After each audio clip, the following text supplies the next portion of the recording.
The Tale of Little Sparrow and the Giant Tree. It was a cool, breezy evening.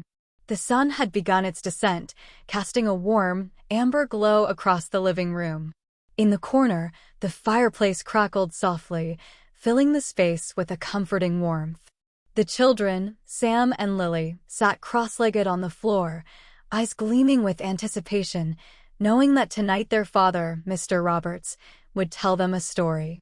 Mr. Roberts settled into his armchair, a soft smile on his face as he watched his two little ones.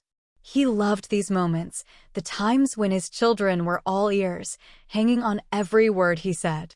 He looked out the window for a moment, his gaze lingering on the old oak tree in their backyard, its branches swaying gently in the breeze. An idea formed in his mind.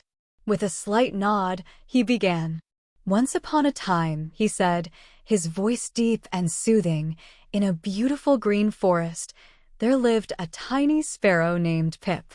Pip was the smallest and youngest of his siblings, and oh, he was quite the curious one." The children exchanged glances, smiles lighting up their faces as they settled in, eager to hear more. "Pip, you see, was always filled with questions," Mr. Roberts continued. "Every morning, he would chirp happily, exploring every nook and cranny of the forest. His mother, Mama Sparrow, was always on edge, telling him to be careful and stay close. But Pip had a big dream. He wanted to see the giant tree." "The giant tree?" Sam asked, tilting his head. Yes, the giant tree," Mr. Roberts said, his eyes twinkling. The giant tree was the oldest, tallest, and wisest tree in the entire forest. Its branches reached far and wide, touching the sky itself, or so it seemed. All the birds, animals, and creatures of the forest looked up to the giant tree. Some said that it held the secrets of the forest, that it knew the stories of every creature that had ever lived there. Lily's eyes grew wide. "So did Pip go to see the giant tree?" "Well," Mr. Roberts chuckled, "Pip asked his mother every single day if he could visit it. But Mama Sparrow was always worried. 'No, Pip,' she would say, 'the giant tree is too far away, and there are dangers in the forest. You're still too young.' But Pip was stubborn. Every day, he grew more curious. And one day, Pip decided he couldn't wait any longer." The children leaned forward, completely engrossed in the tale. "So early one morning," Mr. Roberts continued, "before the sun was fully up, Pip fluffed his little feathers, took a deep breath, and set off on his journey to the giant tree. He was nervous, of course, but he was also excited. This was his dream, after all." "What happened next, Dad?" Sam asked, his voice barely a whisper. Well, Pip's journey was filled with challenges. As he flew through the forest, he met many creatures. First, he encountered a wise old owl named Ollie, who was surprised to see the tiny sparrow flying alone. "Little one," Ollie hooted, "where are you going all by yourself?" Pip, proud and a bit nervous, puffed out his chest and said, "I'm going to the giant tree." "But wasn't Ollie worried about him?" Lily interrupted. "Very worried," Mr. Roberts nodded. Ollie tried to convince Pip to turn back, warning him of the dangers ahead. But Pip's determination was stronger than his fear.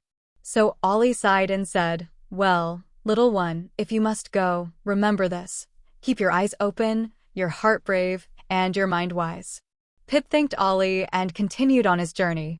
But the forest was vast, and soon he grew tired. His wings ached, and he felt his confidence waver. Just as he was about to stop, he heard a rustling in the bushes. "Oh," Sam murmured. "Yes, indeed," Mr. Roberts agreed. Out from the bushes came a fox named Felix, with a sly grin on his face. Felix was known for his clever tricks and quick thinking.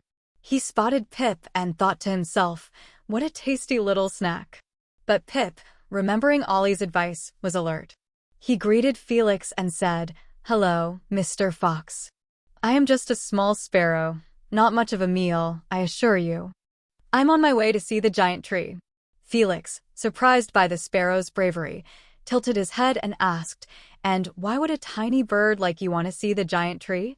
Lily gasped. "Did Felix try to eat him?" Mr. Roberts shook his head. "Not this time. Pip, With his quick wit, told Felix, "I've heard the giant tree is so old and wise that it can make wishes come true." Felix, curious and a bit greedy, wanted to see if the giant tree could grant his own wish. So he decided to accompany Pip, thinking, if this little sparrow story is true, maybe I'll get something out of this too. The children chuckled, imagining the fox and the sparrow traveling together. And so, Mr. Roberts went on. The unlikely pair continued their journey. They walked and flew through the forest, helping each other along the way. At one point, they encountered a swift, bubbling river. Pip, too small to cross on his own, looked worried. But Felix, with his agility, leaped across and carried Pip on his back. Pip, in return, spotted berries and food that Felix might have missed. They became friends? Sam asked, smiling. Yes, Mr. Roberts nodded.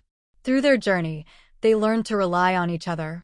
Pip learned bravery and Felix learned kindness. They helped each other overcome obstacles they would never have managed alone. Finally, they reached a hill, and there, standing tall and grand against the sky, was the giant tree. Pip's heart swelled with awe as he looked up at its massive trunk and branches that seemed to touch the heavens. "Hello, little sparrow." "Hello, clever fox." The giant tree greeted them in a voice deep and gentle, like the wind itself. Pip could hardly believe his ears. He stammered, Giant tree, I've come so far to see you. I want to learn from your wisdom." Felix, meanwhile, looked up and asked, "Can you grant wishes?" Mr. Roberts paused, watching the captivated expressions of his children. The giant tree chuckled. "Wishes," it said. "I don't grant wishes, but I can share my wisdom, which might be even better."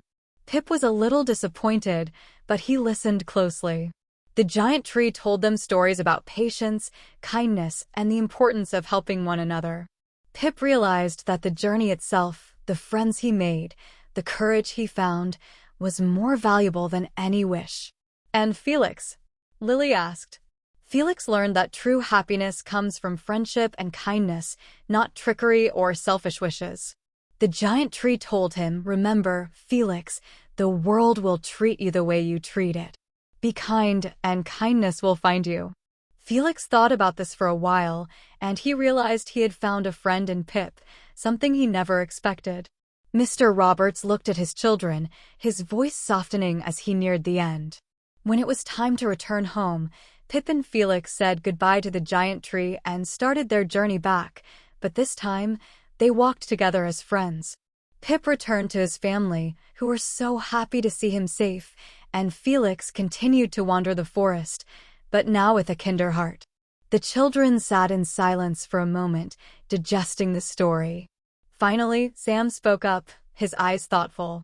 "So, Dad, the real treasure wasn't the giant tree or a wish, but the friends Pip made and the lessons he learned?" Mr. Roberts smiled, nodding. "Exactly, Sam. Sometimes we focus so much on reaching our goals that we forget to value the journey itself. The people we meet, the things we learn, and the kindness we show along the way, these are the true treasures in life." Lily snuggled closer to her father, her voice soft. "I like that story, Dad. I want to be brave like Pip and kind like the giant tree." Mr. Roberts wrapped his arms around his children, holding them close. "And you will be, my dear.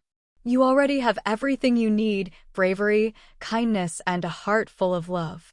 As the fire crackled softly and the night deepened, the children drifted to sleep, dreaming of tiny sparrows, clever foxes, and the giant tree that whispered secrets of kindness and wisdom.